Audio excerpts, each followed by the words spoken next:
Dinipensahan ni Joaquin J.J. Barreto ang kapatid niyang si Gretchen laban sa mga paratang ng kanilang inang si Inday Barreto. Sa kanyang statement na nakalahathala sa Philippine Entertainment Portal, isa-isang pinabulaanan ni J.J. ang mga batikos ng kanilang ina laban kay Gretchen. Narito ang report.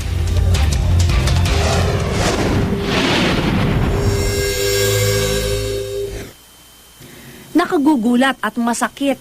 Ganyan ilarawan ni Joaquin J.J. Barreto ang mga pahayag ng kanilang inang si Inday Barreto laban sa kapatid nilang si Gretchen. Sa kanyang statement na nakalathala ngayon sa Philippine Entertainment Portal o PEP.ph, ipinagtanggol din ni J.J. si Gretchen sa mga atake ni Mrs. Barreto.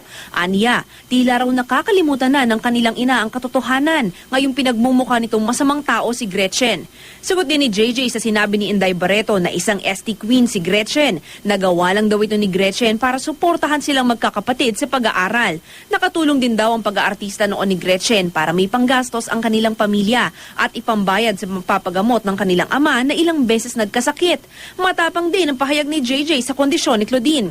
Nilinaw niyang ang mga magulang pa nga nila ang nagdesisyon na ipa-ospital si Claudine para na rin sa ikabubuti ng aktres.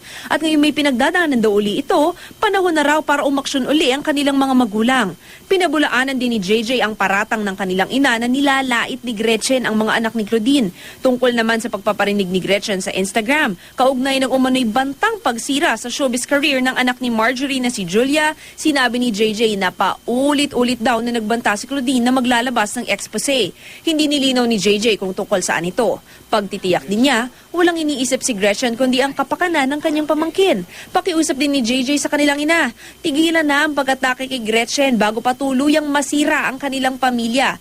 Wala pa namang pahayag si Mrs. Inday Barreto kaugnay ng mga sinabi ni JJ. Pero bago ito, tumanggi na siya sa alok na interview ng GMA News. Nauna namang sinabi ni Claudine na sasagutin niya ang mga issue pagdating ng tamang panahon. Para sa unang balita, Mav Gonzalez reporting.